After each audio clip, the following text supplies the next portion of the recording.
Welcome to the Two Steps Back podcast with me, your host, Dave Christie. This podcast is going to challenge you.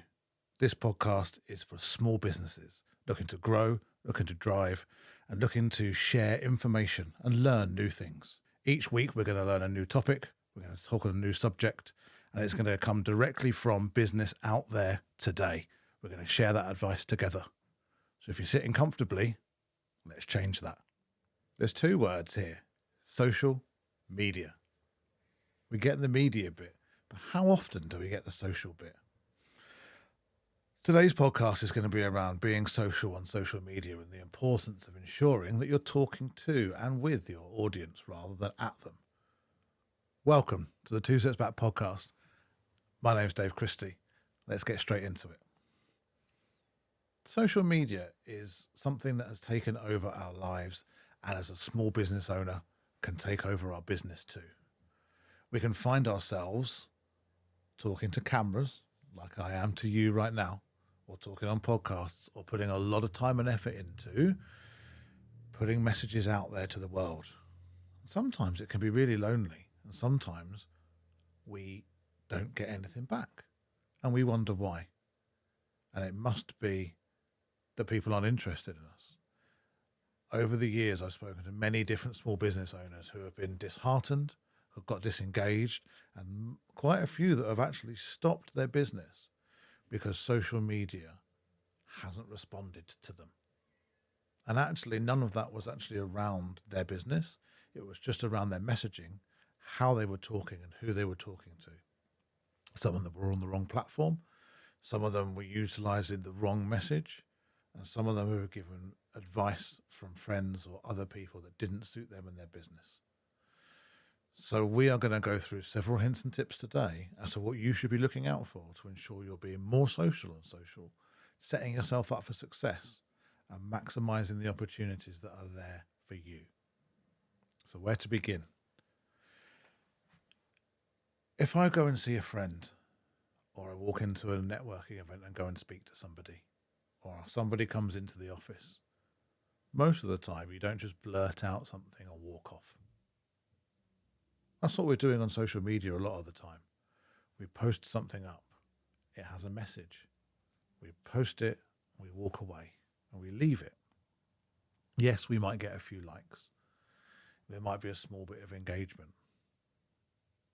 But actually, that's all we're doing. We're sending a statement out there. And that's it. And then we wonder why we don't get that feedback. We don't get any comments. We don't get the responses that we're looking for. Sometimes we can be really proud of that message that's there. We know that we can really add that value to that person, that customer, that business. Why hasn't anybody responded? It's because we're talking at people. We're not talking to them. We have to go through the motions. We have to ensure that we are engaging them with the right message. Again, and I'm going to challenge you for this. This is this week's challenge on the podcast. Go back in your mind or check when you go through social media this week. I want you to start thinking about what are the posts that engage you. What are the things that stand out for you? And I want you to take those 2 steps back, as we always talk about, and really look at what are the things that stand out to you. Because they won't be, I'm sure, the things you're thinking about when you're posting your comments, when you're posting your social media. They'll be different. There'll be a different level of engagement. So I want you to note those this week. That is your task. And then review them. What were the things that worked? What were the things that engaged you? Why did it engage you? Was it colours? Was it the message? Was it more videos? Was it the wording? How many words did you click into? There's so many descriptions in social media that are put on that are very, very long and wordy. How many have you actually ever read? How many? Be honest. And how long do you write your descriptions? Do you write descriptions? People learn and take in content in different ways. How do you know which one's right? We have to monitor them. So when do you monitor? How do you monitor? That's a little bit later. But for now, let's look at being social. What do I mean by being social on social media? Well, social media, like everything that we're trying to do within business, is a story. It's a continuation of a conversation. It may be you're bringing some people into a conversation. You maybe for others you're continuing a conversation. Maybe for further people that you've worked with for a longer period of time, you're actually responding to a conversation from something that you've learned or heard or seen from them. But fundamentally, you have to remember it is a conversation. Now, conversations are always what? They're two-way. They're two-way. So when you're writing your posts and engaging on your posts, that's where around 70 to 80% of businesses stop. We post our content out. Yes, we might reply to them. We might reply to a comment with a thanks or a great or a appreciate it or whatever it might be, but we stop there. And actually the social part of social media is actually what we're doing, not on our own page, but on others. This is where some of the magic happens with regards to building your network, building your credibility, and creating your awareness. Let's get one thing clear at the start of here. This is on your personal pages on LinkedIn, and this is on potentially your personal pages on Facebook and Instagram as well, but more on your business pages that can be worked on Instagram at the same time. But if I look at LinkedIn for small businesses, which is probably the number one platform still for small businesses to create a network, then LinkedIn, it needs to be your personal page. Yes, you can have a business page as well, and you can put some holding stuff in there and you can share bits and pieces that you've put across. But when you look across all different businesses, it's always the person within the business that's of the most importance and of the most relevance to other people. So if there's any concerns there, always start with you. You're the difference. So you want to work with estate agents as an example. You want to think of a field that you want to work within. How do you build your network within an online platform and within LinkedIn as an example for that? You have to build your connections. Very few people will turn down a connection request. So let's say I'm looking for estate agents because I am a property developer, or I am a painter and decorator, or I have a portfolio of houses. Well, the first thing that I'm going to do is I'm going to think about the type of person. I'm going to look for businesses regionally that are going to be the right people for me to work with. Then I'm going to find them on LinkedIn. I'm then going to go to the people section and see who's working there. And I might start to send requests out to certain people. Now, as I said, most people will accept a request, especially if it's from somebody that shows a similar interest in an industry, because they're also looking for business and they're also looking to drive their connections and their network as well. So you really need to, that's step one. Now you've got that connection. Now you'll see their posts. Now you'll see what they're commenting on. So first of all, you'll get to understand their nuances. You'll get to understand what's important to them as a business, what's important to them as a person, and you can start to learn. No different to what we've talked about previously when we're engaging with different people. We ask the right questions, we learn, we keep that every response, every engagement, we keep and understand that knowledge so that when we engage back, we can engage with them directly in a manner that we know will resonate with them. So let's say we are now looking at them, we've engaged with them and they've posted. Well, the first thing we can do, of course, is we can like their post. Now, as you know, as a small business owner, somebody liking your post on LinkedIn is a big deal. You should know, and if you don't, if you like your post on LinkedIn, that will then show that to an element of their network as well. So that's helped drive your awareness. So they're actually slightly grateful. I know I am when I see somebody post and like my posts, I'm very grateful, and that makes me think I'll post and like and comment on theirs as well. So now we're growing our network. So now you've liked it. Maybe you'll put a comment on. Now, one thing I would say with comments is don't steal the thunder of the post. Add a little bit of value. Add a 1 or 2 liner that adds a little bit of value or quantify something or agrees with something that somebody has said. If you want to be really controversial, of course, you can be, but I wouldn't necessarily advise it. You want to be building those relationships, not looking like you're trying to patronize or bring somebody down. So add that little bit of value, but don't take away from their post themselves.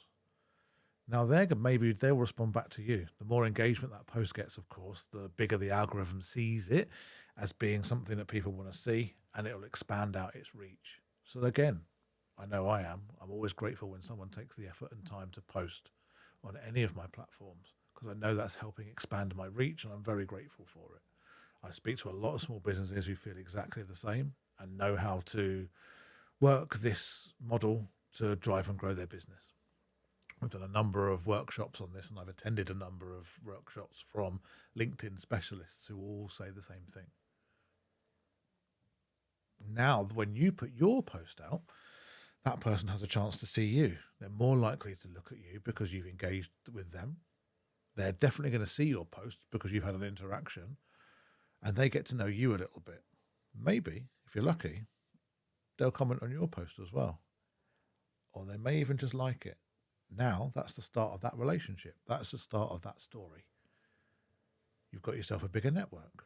Now, if you repeat that several times, you're going to start to drive and grow your network in the areas and the region that you want to be recognized and work within. That's going to start making you more credible. It's going to start people understanding who you are.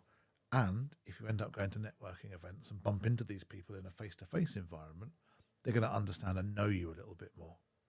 So that's really important too. And for that model of LinkedIn, as I said, for a small business, that is all you need to think about doing. For your own content, of course, you want to mix it up a little bit. It needs to be informational. It needs to be educational. It isn't just a sell platform. We need to stop selling. I still see too many people trying to sell. Offer advice, offer a story, offer something relatable from you. It doesn't always have to be about your business. It doesn't always have to be about your product or your service. Sometimes it's just you sharing your business life, your business adventures, ups and downs. Be authentic and let people see the real you along the way. It has to have a mix. Business is personal. You are your business. You don't need to share that you've been down the shops or what you've been doing at the weekend, but actually showing that you're a busy business person that's also juggling looking after the kids at school holidays, that's going to be relatable. People are going to understand. They're going to resonate with what you're talking about, and it builds a little bit more of a partnership, builds a little bit more relatability, and that's somebody that I might want to work with because we have a commonality. We share something. Do you do sports? We might share that. And that's the kind of repetition that you need across those platforms. That's how to be more social and social, is engage on other people's posts. So I know many of you will be thinking about social media in general and which are the right platforms. And that's not something for now. That's something for another post, another podcast down the line. For me, it's around the proactiveness of you going out. This model can work on Facebook. It can work on Facebook groups. It can work on TikTok. You add comments. You engage with other people. You be social. Yes, of course, on your own post, you'll do that. But again, add that value all the time. And then think about how and who has engaged with your post and how you can return that favor and strengthen that relationship and build your awareness in the communities that you want to be within. It all starts with those goals. If you just do this as a scattergun approach, you won't know what's working. You won't know if it's being successful, and you won't be able to tweak your messaging or do certain things more or step back from certain things if you're not measuring this. So that final element to really think about here, as always, when we're doing anything within business is, what was my overall strategy? What was my strategy and my goals here to expand my reach within that estate agent's market, to be known within a 20-mile radius of where my office is or where my business area is? Have I done that? I've now engaged with 20 estate agents. I've had interactions with 10 of them. I've met 3 of them, and I might have business out of one of them. And then that's a success. If that was your goals, you can track out how you're doing. If none of that is working and you're not hitting your goals, you can change it up. Don't give up, change up. Eventually, you might want to give up. But if that's the market you want to work within and it's not working, think about also in real life asking people for their thoughts and their feedback that help you become better and stronger. Failure is inevitable. Failing at social media is inevitable. You are going to get posts that you think you're doing really well. They change all the algorithms and then nothing. That's fine. We just keep going with that continuity. We keep reflecting and we keep changing. But the more active you are, the more that hits your goals of, if I'm going to be social and social, these are the goals I want to achieve, and I'm going to stick with them, and I'm going to start that habit every day, then you can start to see the changes. Then you'll do more once you start seeing those changes. 10 minutes in the morning, 10 minutes in the evening. It doesn't have to be any more than 20 minutes a day. Let me know how you get on. Remember the challenge that we talked about at the beginning. Follow what is working for you. What are you looking at on social media? What are the things that are engaging you? Start to get into that mindset. And I'll see you in the next one. Thanks very much to listening to the Two Steps Back podcast. I've been Dave Christie, your host. And as always, please do like, share, and comment below if you would like to find out more information, ask any questions, or share this with people that you think would benefit from it. We'd be greatly appreciative of it. A lot of work comes into these podcasts, a lot of data, a lot of research, and hopefully the more people that we can help and support, the better it'll be for everybody. We need to rise everybody up together. Thank you.